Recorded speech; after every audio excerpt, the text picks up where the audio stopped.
नमस्कार दोस्तों, कैसे हैं आप सब। In this video we will talk about the enforcement directorate.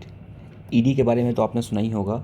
आजकल ईडी वैसे भी बहुत ज़्यादा काम कर रही है अपोजिशंस लीडर्स को अंदर डालने में, और बाकी के सारे चीज़ें आपको पता ही है। तो यहाँ पर हम बात करेंगे ईडी के बारे में कि जो ईडी है इन्फोर्समेंट डायरेक्टरेट, उसका काम क्या है और बाकी की सारी एसोसिएटेड चीज़ें उसके बारे में, और अभी फ़िलहाल ये न्यूज़ में क्यों थी। तो सबसे पहले हम बात करेंगे कि why were the ED in news recently. Clear. तो जो ईडी थी it was in the news. तो सबसे पहले बात करेंगे सुप्रीम कोर्ट ने क्या कहा। सुप्रीम कोर्ट ने कहा कि जो ईडी के जो भी डायरेक्टरेट थे उनको जो थर्ड टर्म का जो एक्सटेंशन दिया गया था उसके अगेंस्ट सुप्रीम कोर्ट ने ऑर्डर जारी किया है।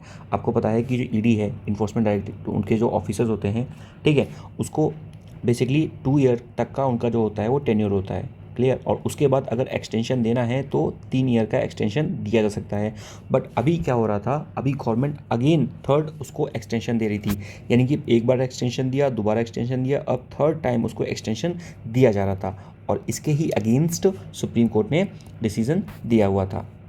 बात करते हैं कि जो इन्फोर्समेंट डायरेक्टरेट होती है, जो ईडी होती है, ठीक है, वो किस किस मामलों में उसके पास अधिकार होते हैं या फिर लीगल प्रोविजंस होते हैं। तो फर्स्ट जो ईडी काम कर सकती है वो ईडी काम करती है under the act of the PMLA, which is the prevention of the money laundering act 2002। इसके अंतर्गत ईडी को पावर मिली हुई है। द नेक्स्ट थिंग जिससे ईडी को पावर मिलती है is the foreign exchange management act of 1999, that is the FEMA act. दो एक्ट हैं, एक तो है FEMA which is the foreign exchange management act of 1999, और एक है फेरा that is the foreign exchange regulation act.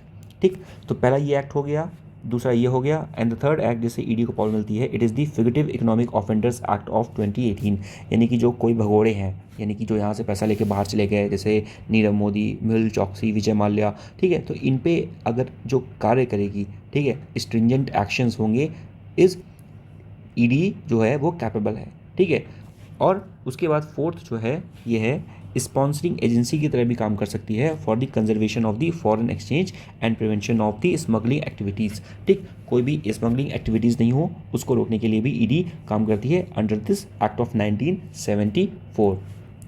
Next बात करते हैं ईडी के बारे में और थोड़ी जानकारी इकट्ठा करते हैं। तो पहले बताया जैसे ईडी क्या है, it is a multi disciplinary organisations. Clear. जो क्या करती है, ये इन्वेस्टिगेट करती है स्पेशली जो इकोनॉमिक क्राइम्स होते हैं उसको, या फिर कहीं पर भी फॉरेन एक्सचेंज रिलेटेड कोई भी क्राइम हो रहा है, तो यानी कि कहीं पर कोई इकोनॉमिक क्राइम है या फॉरेन एक्सचेंज रिलेटेड कोई भी क्राइम हो रहा है तो वहाँ पर जो ईडी है वो अपना शिकंजा कसती है। ठीक। नेक्स्ट बात करें कि it works under the department of the revenue under the ministry of finance, having the headquarter at the new Delhi. Clear. अब बात करते हैं अपॉइंटमेंट ऑफ द डायरेक्टर, जिसके बारे में बात हो रही थी, बिकॉज जो डायरेक्टर है उसका जो एक्सटेंशन है वो थर्ड टाइम किया गया हुआ है। क्लियर। जो डायरेक्टर है उसका जो एक्सटेंशन है वो थर्ड टाइम किया गया है, और इसी के रिगार्डिंग जो है वो विवाद चल रहा है। क्लियर। तो यहाँ पर बात करते हैं कि जो भी डायरेक्टर होगा ईडी का, उसका अपॉइंटमेंट कौन करेगा। उसका अपॉइंटमेंट किया जाएगा under the central vigilance commission act of 2003। तो 2003 का जो सेंट्रल विजिलेंस कमीशन एक्ट है उसके अंतर्गत इसका अपॉइंटमेंट किया जाएगा, और जो टेन्योर होगा इसका वो will be not less than 2 years, तो 2 साल से कम नहीं होगा। क्लियर। और इसको सैंक्शन किया जाएगा बाय द सीवीसी, एज मैंने बताया आपको। और जो मैक्सिमम रिन्यूअल है वो 3 एनुअल एक्सटेंशन दिया जा सकता है। क्लियर। 3 टाइम से ज़्यादा उसको एनुअल एक्सटेंशन नहीं दिया जा सकता। क्लियर। और यही जो थी वो विवाद की जड़ थी। बाकी पता होना चाहिए कि जो टेन्योर है, सिर्फ टेन्योर जो कार्यकाल है, it is 2 years. Apart from that it can have the extension of the 3 years. Next, central vigilance commission act of 2021, तो ये अमेंडमेंट किया गया था। ठीक, तो यहाँ से आपको इतना पता होना चाहिए कि ईडी जो है, ठीक, ईडी का अपॉइंटमेंट जो होता है, ईडी के डायरेक्टर का अपॉइंटमेंट सीवीसी के अंतर्गत होता है 2003 के अंतर्गत। 2 साल का इनका टेन्योर होता है और मैक्सिमम 3 एनुअल ईयर का एक्सटेंशन दिया जा सकता है, and it comes under the ministry of for finance, department of revenue. Clear. Next बात करें the power of the director of the enforcement. तो जो इन्फोर्समेंट डायरेक्टरेट होती है उसकी पावर क्या क्या होती है, इसके बारे में अगर बात किया जाए तो यहाँ पर बात करेंगे कि power to seize the assets, यानी कि जो ईडी है वो क्या कर सकती है, वो एसेट्स को सीज कर सकती है। ठीक, एसेट्स को सीज कर सकती है, यानी कि सीजेशन ऑफ द एसेट्स। कोई भी अगर आप उसको लगता है कि कोई भी एक पर्सन है जिसने जो मनी है, वो जो भी उसने अमाउंट, सीजेबल अमाउंट जो भी उसके पास है, वो अन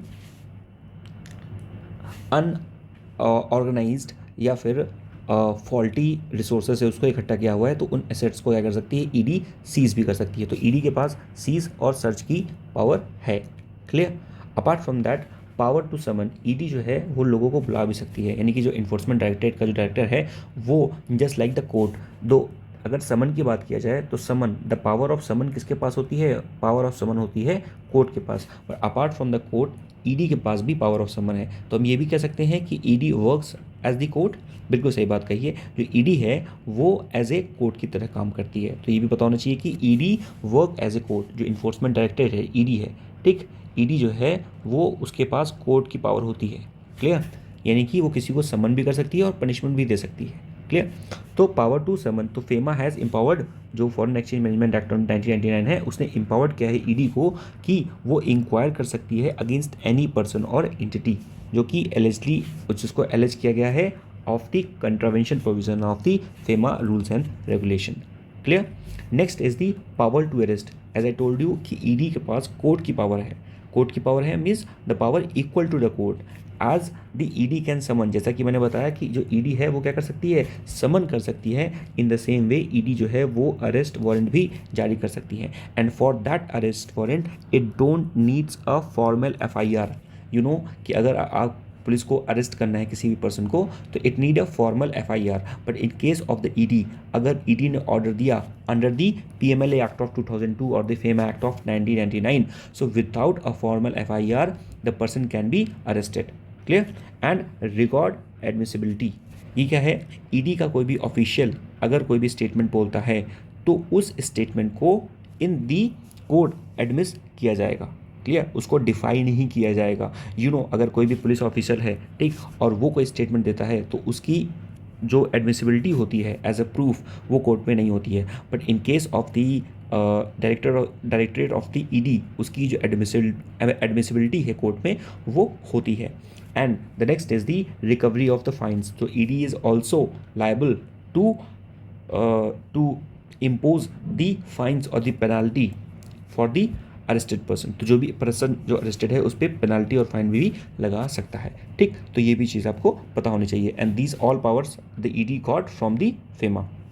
नेक्स्ट बात करते हैं what are the issues regarding the ED. ED के मामले में इशू क्या है, जैसे मैंने बताया कि मोस्ट ऑफ द टाइम अगर आप अभी के टाइम पे देखें तो मोस्टली जो ईडी है it is working against the oppositions leader, यानी कि समहाउ जो ईडी है उसको पॉलिटिसाइज किया जा रहा है, which is not a good thing. ठीक है ना, which is not a good thing as far as the ED is concern, because ED it is a constitutional body.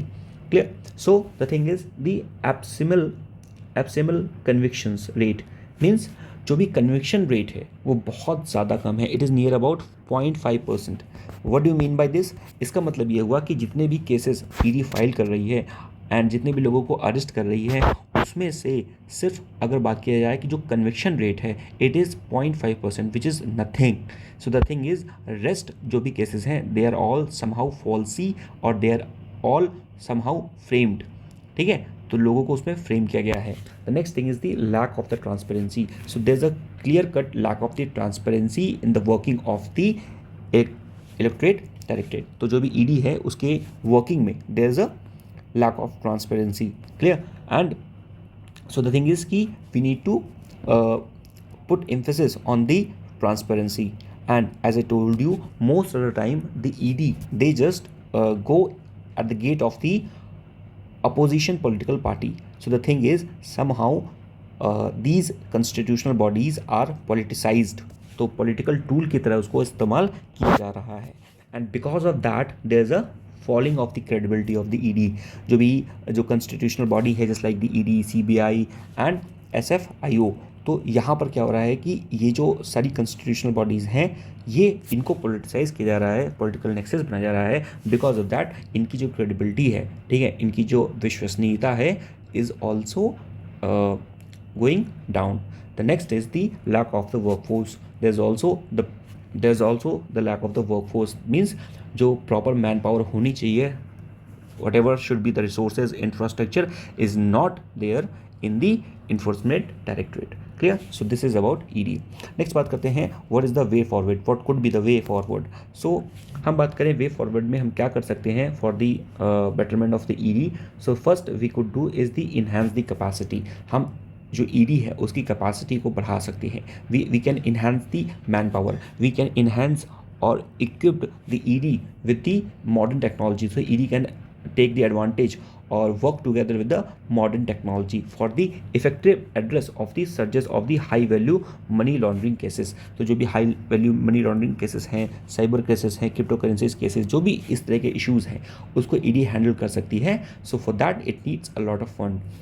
Then the next thing is the regulation. So discretion exercised by the ED, ठीक, under the PMLA should be guided by the rules of the law. So जो भी पावर ED को मिली हुई है under the PMLA और under the FEMA 1999, PMLA 2002, तो ये जो सारी चीज़ें हैं जो भी मिली हुई हैं, these powers should be according to the law, clear? And while ED exercising these powers there should be transparency and there should be non-arbitrary nature in the process।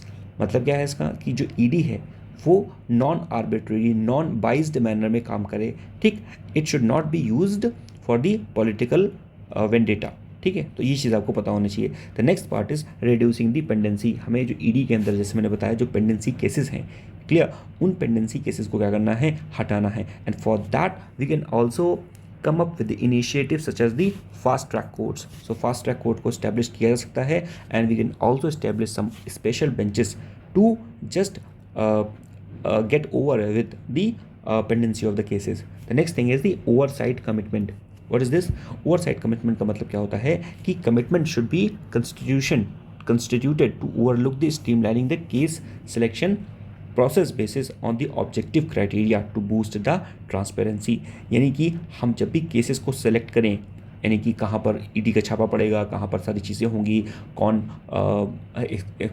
कौन काम सही से कर रहा है, नहीं कर रहा है, कौन कल्प्रिट है, ठीक है? तो ये जो सारी चीज़ें हैं, these things should be selected. ये किसके यहाँ रेड पड़नी है, this should be selected on the objective criteria, not on the subjective basis. अगर आप इसको सब्जेक्टिव बेसिस पे सिलेक्ट कर रहे हो means you have some sort of hidden motive which is not good for the larger public और for the working mechanism of the enforcement directorate, clear? The next is the awareness and the protection. So we need to make people more aware about the role of the ED, clear, its image and encourage the whistleblower to come forward। तो हम क्या करना है, हमें जो whistle blowers हैं, clear, तो हमें उनको इनकरेज करना है। Who are the whistle blower who give information कि कहाँ पर मनी लॉन्ड्रिंग हो रही है या इस तरह की कोई भी करप्शन की चीज़ हो रही है, तो वो विसल ब्लोअर जो होगा वो इनकरेज करेगा लोगों को, इनकरेज करेगा कि ईडी को इन्फॉर्मेशन दिया जाए, क्लियर? तो विसल ब्लोअर को हमें क्या करना है, इनकरेज करना है। इवन हमारे पास विसल ब्लोअर एक्ट भी है for the protection of the whistle blower, clear? So this was the last slide. इसमें हमने बात किया पूरा इन्फोर्समेंट डायरेक्टरेट के बारे में, ईडी के बारे में, वर्किंग के बारे में। अगर आपको वीडियो अच्छी लगी हो please do let me know in the comment section. Till then take care, good bye, thank you.